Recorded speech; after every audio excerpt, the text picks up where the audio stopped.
오늘 설교 제목이 주님의 손길이 그들과 함께 하심에, 주님의 손이 그 교회와 함께 했다, 그 성도들과 함께 했다, 그런 설교 제목입니다. 오늘 설교 제목 그대로 주님의 손이 여러분과 함께 하시기를 축복합니다. 따라서 한번 말씀을 선포하시죠. 주님의 손길이 그들과 함께 하심에, 주님의 손길이 옆에 분에게 당신과 함께 하심에, 한 번 더 주님의 손길이 나와 함께 하심에. 아멘. 주님의 손이 내 영혼에게 닿고 주님의 말씀이 내 영혼에 닿을 때 오늘 우리가 살아날 줄로 믿습니다. 오늘 본문은 또 굉장히 중요한 본문이에요. 오늘은 이스라엘과 유대에 있던 초대교회가 아닌 이스라엘을 벗어난 세계 최초의 이방인 교회, 이방인들에게 세워진 최초의 교회, 안디옥 교회가 탄생한 본문입니다. 저희들에게 굉장히 중요해요. 우리 다 유태인이 아니잖아요. 이방인 땅에 세워진 첫 교회, 공식 첫 교회 안디옥 교회에 대한 새로운 사도행전의 본문입니다. 그리고 본부에서는 예루살렘 교회에서는 바나바하고 사울을 파송해서 교회의 조직을 세우고 또 교회가 부흥해 나가는 그런 모습을 볼 수 있습니다. 자, 19절 말씀을 우리 읽으면서 시작하겠습니다. 시작. 그때 스데반의 일로 일어난 환란으로 말미암아 흩어진 자들이 베니게와 구브로와 안디옥까지 이르러 유대인에게만 말씀을 전하는데, 지금 우리가 사도행전 몇 장을 보죠? 11장입니다. 10장과 11장에 고넬료 사건이 일어났어요. 고넬료 사건 아시죠? 고넬료는 이탈리아 사람, 로마 사람, 유태인이 아닌데 이방인에게 베드로가 설교를 했고 그들이 설교할 때 성령이 부어졌고 세례식을 했습니다. 지금 이방인의 사람에게, 이방인에게 복음이 전해지는 그 본문을 보다가 갑자기 오늘 성경은 그때 스데반의 일, 스데반은 이 앞의 사건입니다. 사도행전 7장에 일어난 사건이죠. 사도행전 7장에 스데반이 순교를 해요. 그 얘기를 전하면서 지금 이방 땅에 복음이 전파되고 있다. 사도행전 순서상 스데반이 죽고 또 사마리아의 복음이 전해지고 고넬료의 집에 성령이 임하고, 순서상으로는 그렇게 됐지만 오늘 이 이방 땅에 복음이 전해지는 것의 최초의 그 사건은 뭐냐면 스데반의 순교였다라고 누가가 한 번 더 강조하고 있는 거예요. 스데반의 순교는 개인적으로 볼 때, 스데반의 그 가정적으로 볼 때는 처참한 비극 같은 일이죠. 개인이 갑자기 강제로 죽음을 당하고, 또 그 가정의 아버지였던 스데반의 가족들은 얼마나 끔찍한 소식을 들었겠어요. 예루살렘 초대교회에 처음 세운 7집사님 중에 한 분이 순교를 당했다. 그 교회에도 찬물을 끼얹는 첫 사역자 7명 중에 한 사람이 순교를 당했다. 굉장한 충격적인 사건이죠. 그러나 오늘 성경은 그 스데반의 죽음을 그렇게 비극적인 것으로 쓰이지 않고 그 스데반의 일로 일어난 환란으로 말미암아 흩어진 자들이 복음을 전하기 시작했다. 긍정적이에요, 부정적이에요? 굉장히 긍정적으로 보는 거예요. 스데반 한 사람의 순교의 피가 뿌려져서 그것이 이방 땅으로 급속하게 복음이 확산되는 굉장히 강력한 동력이 되었다라고 말하고 있는 겁니다. 믿음에는 양면성이 있어요. 그 사람 개인으로 볼 때는 처참하고 비극적이고 견디기 힘든 어려운 사건이겠지만, 영적으로 보면, 하나님의 계획적으로 보면 그 사람의 그 고통을 통해서 어떤 하나님의 놀라운 일들이 일어날 수도 있는 거죠. 여러분들이 지금 가도 끝이 없는 고난의 터널을 지나고 있는 그 어려운 비극의 상황일지라도 하나님의 어떤 계획 안에 하나님의 어떤 영광을 위해 그 고통이 쓰임받고 있을 수도 있는 거예요. 그러니까 복음에는, 이 믿음에는 양면성이 있죠. 그 스데반의 순교를 통해 그 복음이 오늘은 페니키아, 키프로스, 안디옥까지 갔다라고 사도행전이 말하고 있는데 잘 모르시겠죠. 그래서 지도를 잠깐 보려고 합니다. 안디옥을 찾으셨어요? 안디옥 저 이쪽에. 그 앞에 구브로라는 섬이 있습니다. 구브로. 그것이 키프로스입니다. 안디옥 안에 지명은 없지만 거기가 페니키아입니다. 그러니까 예루살렘, 이스라엘에서 바로 밖에 있는 이방 땅으로부터 복음이 이제 서서히 전 세계로 확산되는 그 시작점에 있다라고 성경이 이야기하고 있습니다. 그때도 마찬가지고 지금도 마찬가지고 누군가는 열심히 복음을 들고 이방 땅을 향해 나가고 있는 거예요. 오늘 복음 때문에 우리 중국에서 우리 선생님들이 오셨잖아요. 예수님 때문에 오신 거죠. 또 저희도 오늘 선교 바자회를 하잖아요. 이 복음을 들고 내가 가든지 누구를 보내든지 이 복음의 어떤 일을 위해서 열심히 일하고 있는 누군가가 있죠. 하나님의 꿈은 한 번도 멈춘 적이 없습니다. 하나님의 비전은 포기된 적이 없어요. 예수님의 꿈은 포기되지 않아요. 오늘도 누군가의 손을 통해 주님은 일하고 계시죠. 저는 하나님이 여러분을 통해 일하게 되기를 바랍니다. 스데반의 한 사람의 선교에 의해 선교가 가속화되어서 점점 사방으로 뻗어나가고 있는 그 현장을 오늘 사도행전 19장은 이야기하고 있습니다. 이 본문을 보다가 예수님의 유명한 말씀이 생각났어요. 사도행전 1장 8절 다 아시죠? 외우는 분도 계시겠죠? 한 번 더 같이 읽겠습니다. 사도행전 1장 8절 시작. 오직 성령이 너희에게 임하시면 너희가 권능을 받고 예루살렘과 온 유대와 사마리아와 땅끝까지 이르러 내 증인이 되리라 하시니라. 아멘. 한 번 더 선포하겠습니다. 한 번 더. 이 말씀이 나에게 성령이 임한 말씀이다. 이런 마음으로 한 번 더 시작. 오직 성령이 너희에게 임하시면 너희가 권능을 받고 예루살렘과 온 유대와 사마리아와 땅끝까지 이르러 내 증인이 되리라 하시니라. 복음의 생명은 가만히 있지 않고 이렇게 퍼져나간다는 거예요. 점층적으로 퍼져나가요. 성장해요. 확산돼요. 이것이 생명의 특징이고 복음의 특징이에요. 그런데 그 복음은 오직 성령이 너희에게 임하시면 나로부터 시작되죠. 내 안에 성령님이 역사하셔서 나로부터 퍼져나가는 거예요.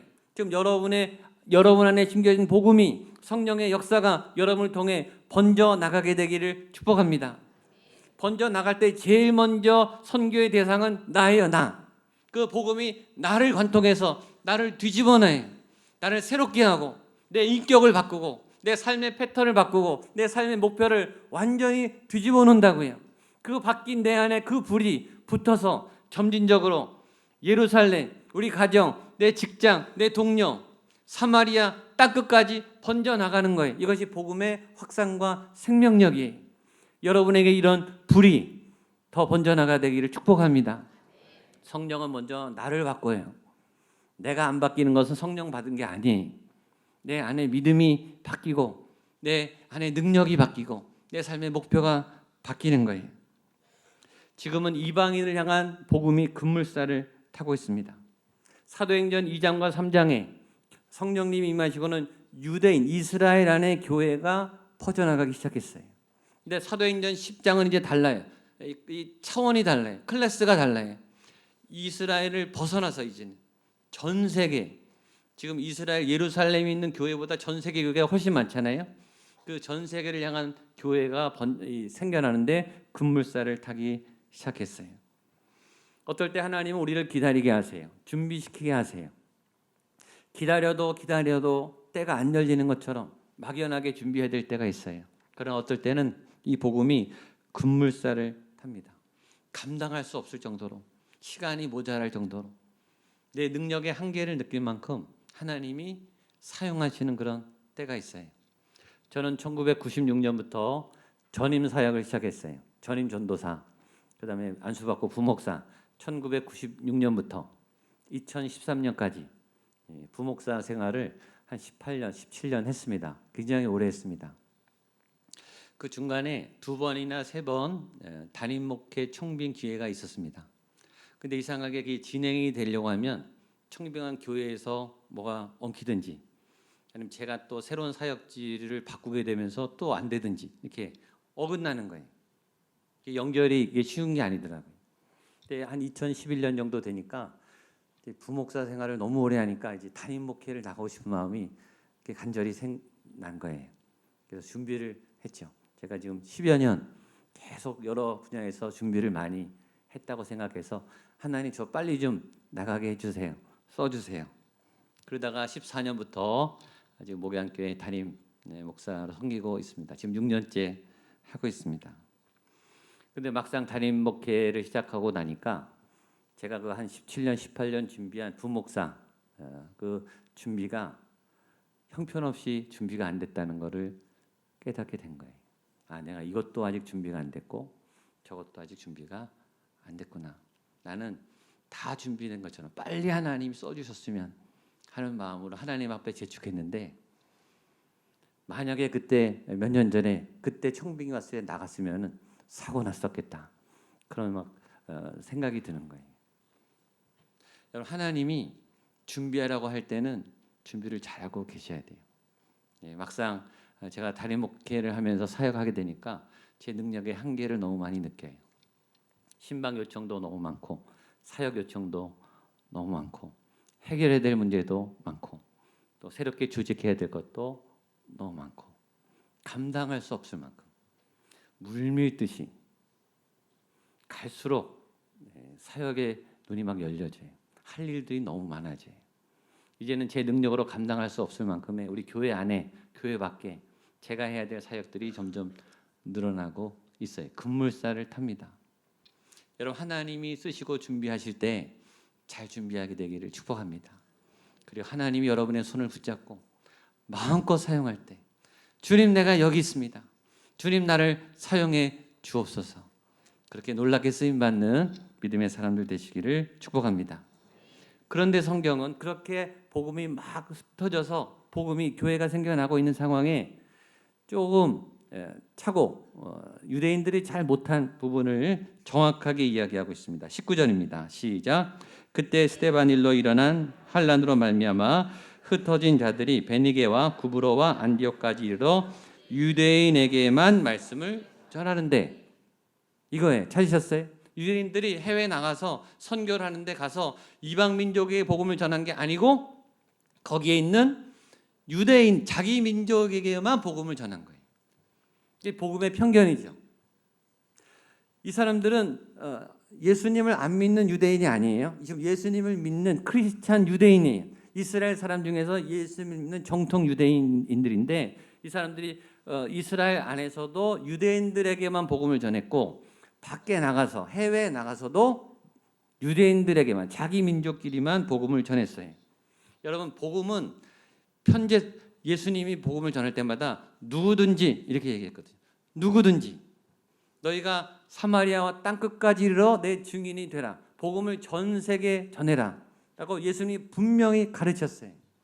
그런데도 불구하고 몇천 년 동안 이어진 이 유대인의 편견과 우월의식과 이 어떤 테두리가 얼마나 강력했는지, 예수님을 믿고 지금 교회가 번져나가고 있고 전도를 하고 있음에도 제한이 있었던 거예요.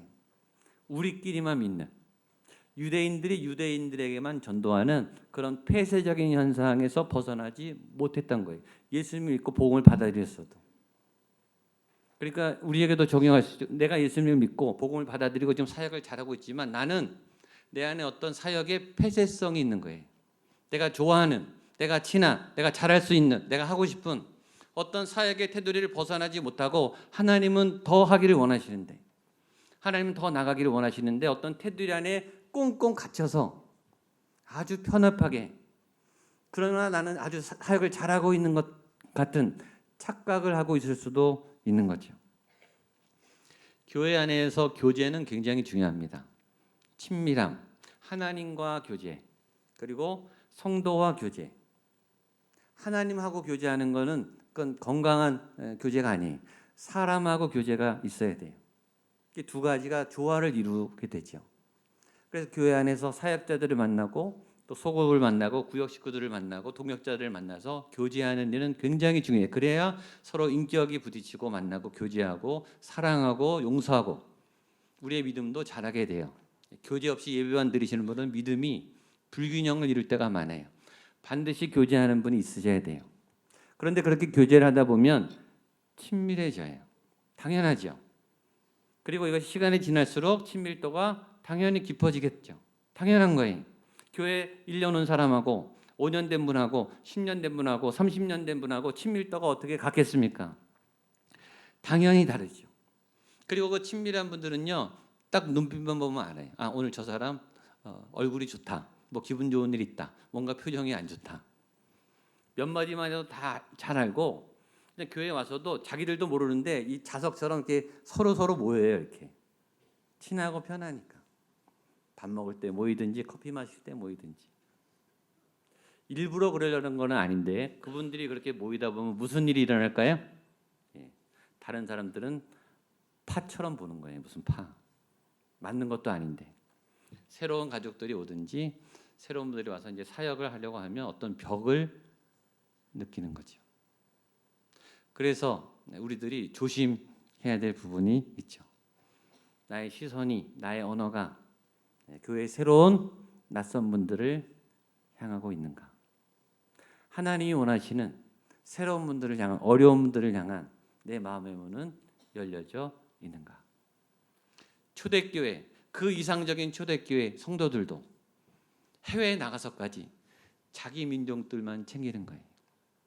그런 복음은 그렇지 않는데 복음을 받아들인 우리가 편협해서 우리의 복음이 많은 사람들에게 가지 않는 오류가 있다면 얼마나 안타깝습니까? 그런데 다행인 것은 그 중에 몇 사람이 외국인에게도 복음을 전하는 분들이 생겨나기 시작했다. 그런 희망적인 메시지가 20절, 21절에 있습니다. 보겠습니다. 시작. 그 중에 구브로와 구레네 몇 사람이 안디옥에 이르러 헬라인에게도 말하여 주 예수를 전파하니 주의 손이 그들과 함께 하심에 수많은 사람들이 믿고 주께 돌아오더라. 아멘. 근데 그 중에 몇 사람이, 단 몇 사람이 헬라인들, 그리스인들, 이스라엘 사람들이 아닌 그리스인들에게 복음을 전하는 그런 일들이 조금씩 생겨나기 시작했다. 하나님은 이미 빌립을 통해서 사마리아를 전도하게 하셨고 이디오피아 간다게의 넷이 아프리카 사람에게 세례를 주는 일도 하셨어요. 그리고 지금 베드로를 통해서 고넬료 이탈리아 로마 사람에게도 세례를 베푼 일을 하셨어요. 근데 그 복음이 지금은 안디옥 사람에게 있는 그리스 사람에게 복음이 전해지기 시작했습니다. 안디옥을 좀 기억하셔야 돼요. 로마와 알렉산드리아, 안디옥. 안디옥은 당시 로마 제국에서 세 번째로 큰 도시입니다. 전 세계 사람들이 다 오는 도시예요. 거대 도시입니다. 거기에 이방인 최초의 교회가 생겨난 것이죠. 그 중에 구브로와 구레네 몇 사람이, 새로운 돌파구는 몇 사람이 뚫습니다. 때로는 한 사람이 뚫어요. 스데반 한 사람이 순교로 전 세계 이방의 선교의 문이 열렸어요. 사도 바울 한 사람의 전도로 수많은 이방 교회들이 생겨났어요. 안디옥에 살던 몇 사람의 유대인들이 자기 민족을 넘어서 이제 그리스인에게, 헬라인에게 복음을 전하는 사건이 시작됐습니다. 몇 사람이 시작한 거예요. 근데 지금은 아까 말했지만 전 세계 교회가요, 이방인 교회가 훨씬 상대가 안 되죠. 이스라엘에 있는 교회하고 전 세계 교회하고 상대가 안 돼요. 그 일을 몇 사람이 시작한 거예요. 몇 사람이 한 일이지만 어마어마한 큰 일입니다. 몇 사람이 기도했지만 그 일은 작은 기도가 아니에요. 여러분이 혼자서 골방에서 기도한다 할지라도 그 기도는 작은 기도가 아니고 하나님이 함께하는 기도는 위대한 기도예요. 하나님이 도우시는 기도는 능력의 기도예요. 저는 이곳에 그 몇 사람이 나오게 되기를 축복합니다. 아마 그 몇 사람이 지금 이곳에 지금 하나님의 일을 하고 있을지도 모르겠어요.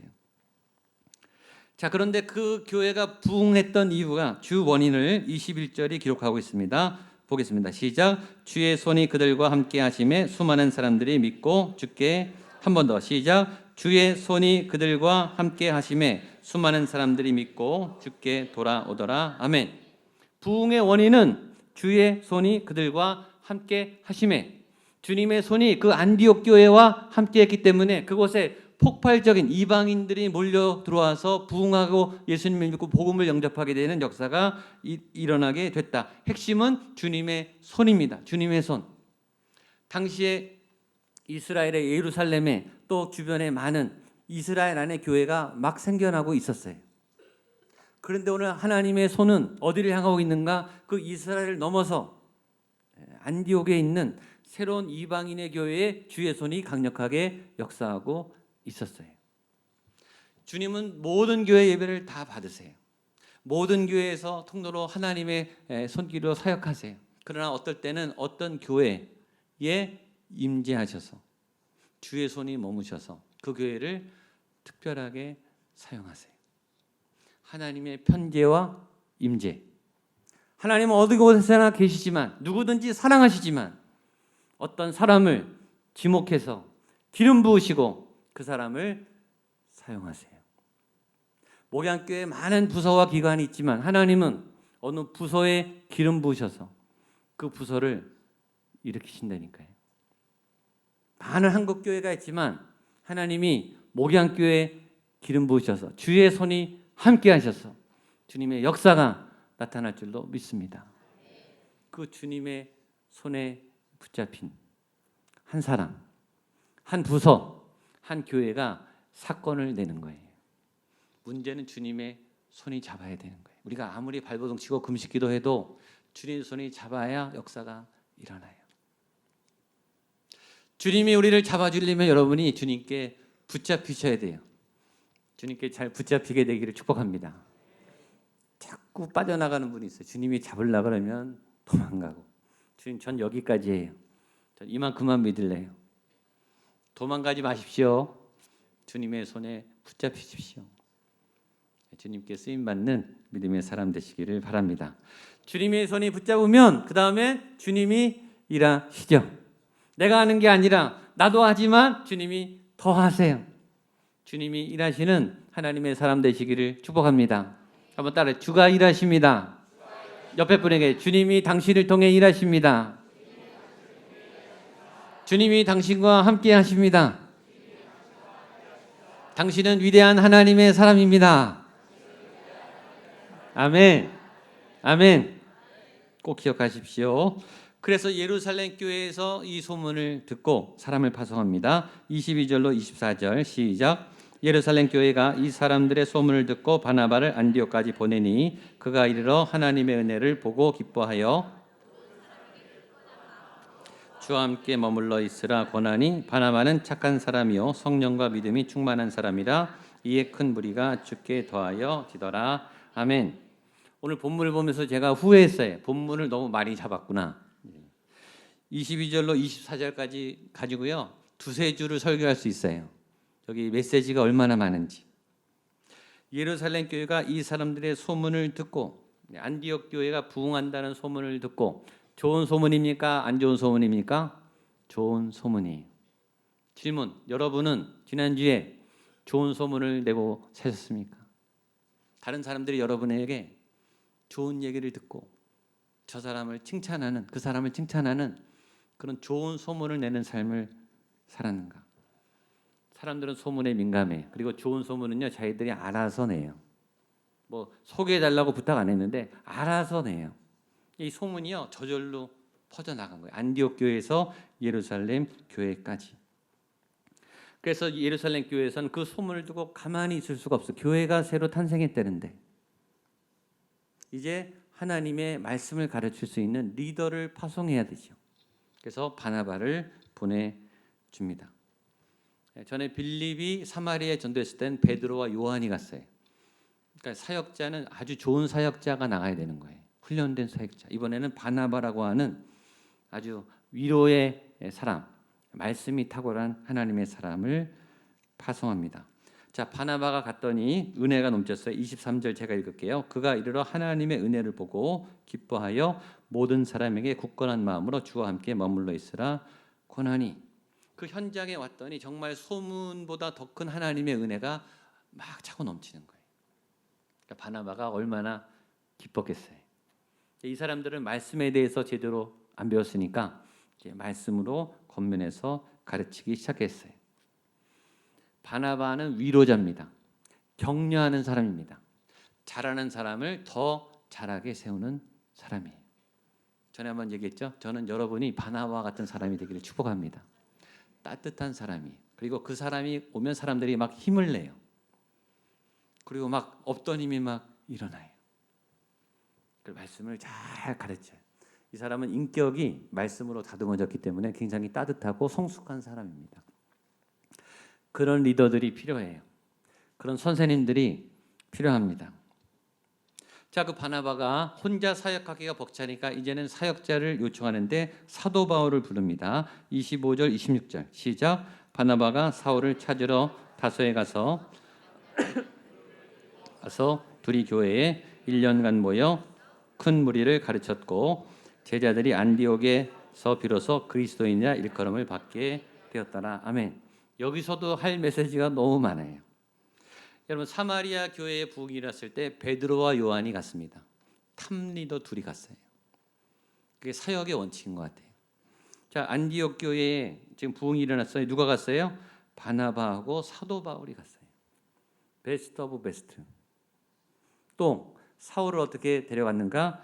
사울이 지금 다소에 있는데 다소에 찾아가서 설득해서 지금 안디옥에 지금 불이 붙었으니까 거기 사역하러 가자라고 사울을 데리고 사울을 사역자로 세우러 같이 갑니다.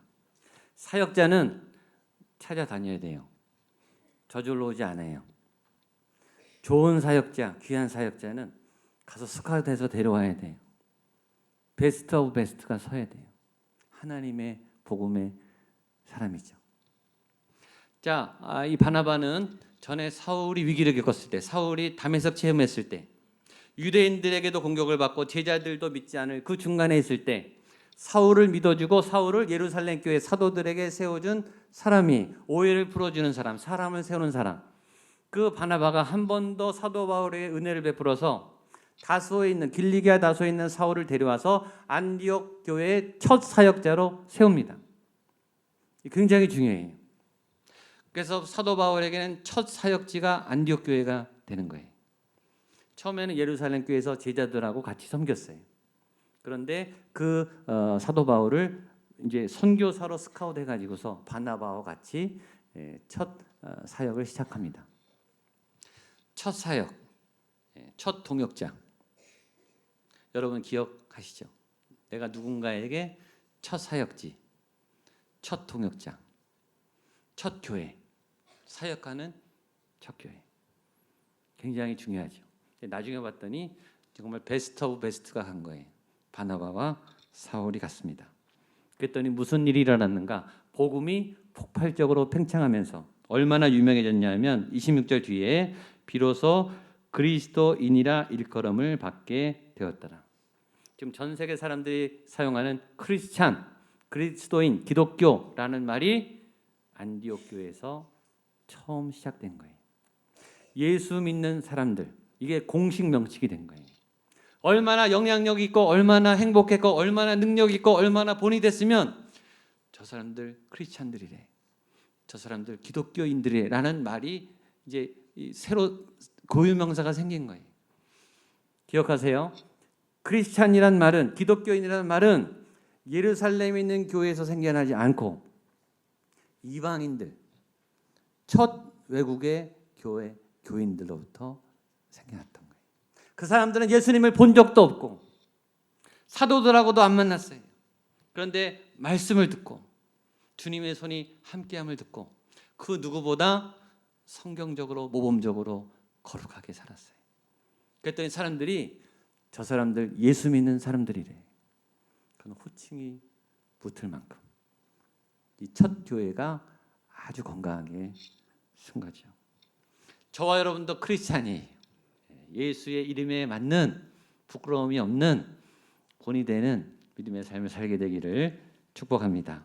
자, 마지막 보겠습니다. 27절로 30절 시작. 그때 선지자들이 예루살렘에서 안디옥에 이르니 그 중에 아가보라 하는 한 사람이 일어나 성령으로 말하되 천하에 큰 흉년이 들리라 하더니 글라디오 때에 그렇게 되니라. 제자들이 각각 그 유대에 사는 형제들에게 부조를 보내기로 작정하고 이를 실행하여 바나바와 사울의 손으로 장로들에게 보내니라. 아멘. 자, 보세요. 안디옥 교회에 주님의 손이 함께하셔서 처음에는 이름을 모르는 몇 사람이 시작한 그 복음이 이제 폭발적으로 부흥해서 본부에서 바나바가 갔죠. 그 다음에 사울이 갔어요. 그 다음에 27절 그때 선지자들이 예루살렘에서 안디옥으로 이르러 부흥하니까 사역자들이 더 몰려가는 거예요. 무슨 원리죠? 부흥하는 교회는요 더 부흥해요. 은혜 받은 사람은요 더 은혜 받아요. 말씀의 경험을 한 사람들은 말씀을 더 많이 읽고 말씀을 더 많이 체험해요. 기도를 많이 한 사람일수록 기도 응답이 많으니까 그러니까 기도를 멈출 수가 없고 더 많이 하니까 기도 응답이 더 많이 되는 거예요. 그것이 영적 빈익빈 부익부의 현상이에요. 믿음이 약하면 믿음이 떨어지고 교회에 오기 싫어지게 되고 성경을 안 보게 되고 시험에 들고 세상적이 되고 마음이 강박하니까 더 힘들고 악순환이 계속돼요. 믿음이 시작해서 이것이 에너지가 돌고 가속화가 되기 시작하면 은혜가요 어마어마하게 가중돼요. 교회가요 사역이 부흥하고 교회가 예배가 살아나면 사역자들이 막 몰려와요. 일꾼들이 몰려온다니까요. 사방에서 사역자들이 와서 달라붙어요. 그럼 무슨 일이 일어날까요? 그 교회가 더 건강해지겠죠. 그러면 무슨 일이 일어날까요? 더 새로운 교인이 많이 오겠죠. 그게 부흥의 원리예요. 그래서 어떻게 현상까지 일어나는가? 아가보라는 사람이 예언했어요. 흉년이 들었다. 그래서 흉년이 들었어요. 그랬더니 유대에 사는 형제들, 지금 예루살렘 교회 본부 교회가 어려움이 생기니까 바나바와 사울이 안디옥 교회에서 헌금을 보내는 거예요. 이제는 역현상이 일어난 거예요. 이 파송받은 교회에서 오히려 본부 교회를 도와주는 흉년이 일어났을 때 이게 동역의 기가 막힌 조화죠. 내가 도움을 받는 게 아니고 내가 도움을 받았으니 내가 이제는 성숙했으니 또 도움을 주고 또 도움을 주기만 했다가 또 도움을 받고 이게 동역이에요. 아름다운 동역. 이제는 안디옥 교회도 건강하게 성장해서 예루살렘 교회와 대등하게 사역할 수 있는 교회로 성장했죠. 교회가 교회를 낳는 거예요. 예수의 사람이 예수의 사람을 낳는 거예요. 은혜가 은혜를 낳는 거죠. 어떨 때? 주님의 손길이 함께 하실 때. 그런 은혜가 저에게도 여러분에게도 있게 되기를 축복합니다. 아멘. 기도하겠습니다.